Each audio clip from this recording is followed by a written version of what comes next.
Well, let's go ahead and get started. So we've got a number of sneaks we're going to show you. As I said, we're going to show a bunch of different technologies. The first one we want to bring out is Jim McCann, who's going to show us some very interesting things about editing images. So, Jim? Cool. All right. Ladies and gentlemen, the Fleet Foxes. All right. All right. Well, all right. I'm going to start this out with a Where'd they put the microphone? What's that?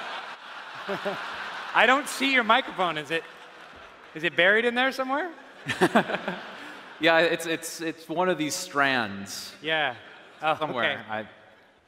Yeah. Dude, you're awesome. Right, but so I'm going to talk about how to stack up layers in an interesting way. I'm going to talk about The Big Lebowski. That's one of my favorite movies. Sorry, go ahead, do your thing. Sorry, I'll shut up, Greg. We have like one heckler in the audience. They're sitting right in the front.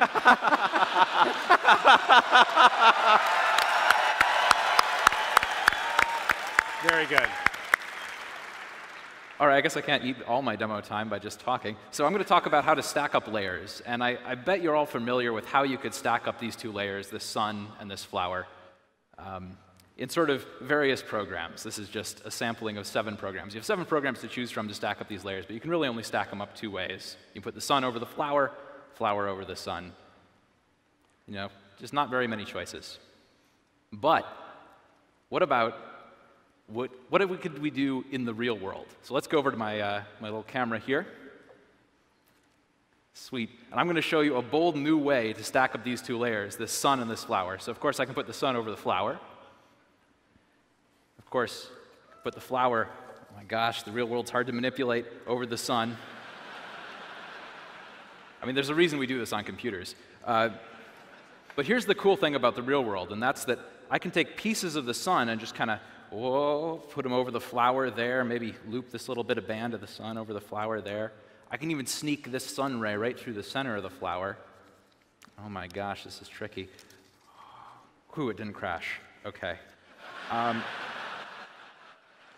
Wow. Good. So I can create this really cool kind of stacking in the real world, but I couldn't do that on the computer. Well, let's go back to the computer and see what I can do.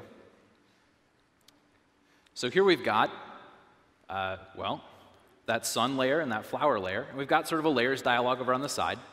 But this layers dialog is special. I've added a little bit of something extra to this layers dialog. What I've added is an arrow. It's a nice looking arrow, too.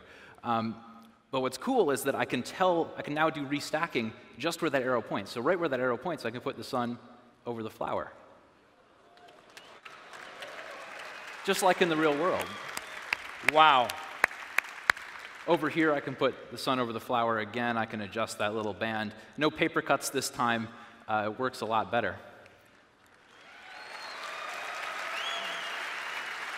Now, I can do this with more layers. That's fine as well. Here I've got 4 layers, and I can just start interleaving things however I want to, make things even more interesting and woven, kind of bring some mystery into the composition, as it will.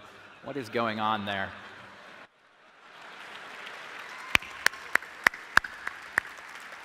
Though, maybe you don't like the layers dialog. Well, in that case, you could just drag your layers around. This is 4 layers. You can drag them around, and every time you drag a layer over another layer, it'll just go on top. So it's very easy to create kind of woven compositions like that. Or you can go around the other way and kind of reverse the direction of the weave. No problem. Of course, what happens when you drag one layer into another? Well, it just runs into it, as you'd expect. Just sticks.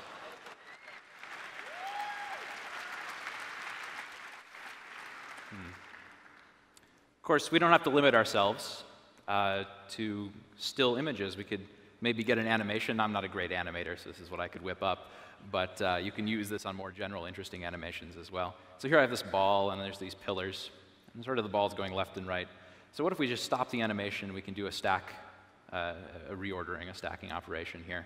Let the animation run. Maybe some other time we'll do a stacking operation. And the cool thing is these stacking operations are temporally and spatially local. So now the ball is figure-8ing around the pillars, and all I had to do was 2 little stacking manipulations. I didn't have to paint any masks. I didn't have to do anything complicated like that. OK. So let me show you one more thing. This is a little bit out of left field, but we can do this with 3D models as well. So here's a 3D model. This is kind of a bar and a cage thing. We can make this more interesting by doing a little bit of local depth restacking. We're going to say, oh, put the bar over the cage there.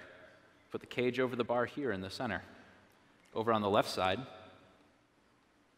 put the bar over the cage. No problem. And we get a cool little illusion like that.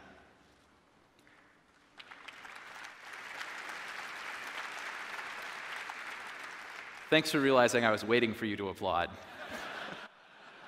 And now I'm just going to rotate this cage here just to show you a little bit of this mind-bending kind of result you get.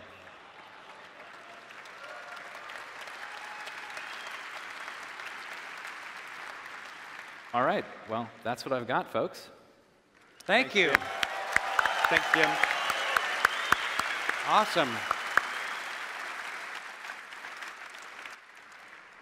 Takes a while to get your head wrapped around that, doesn't it? No, so much stacking. It's good.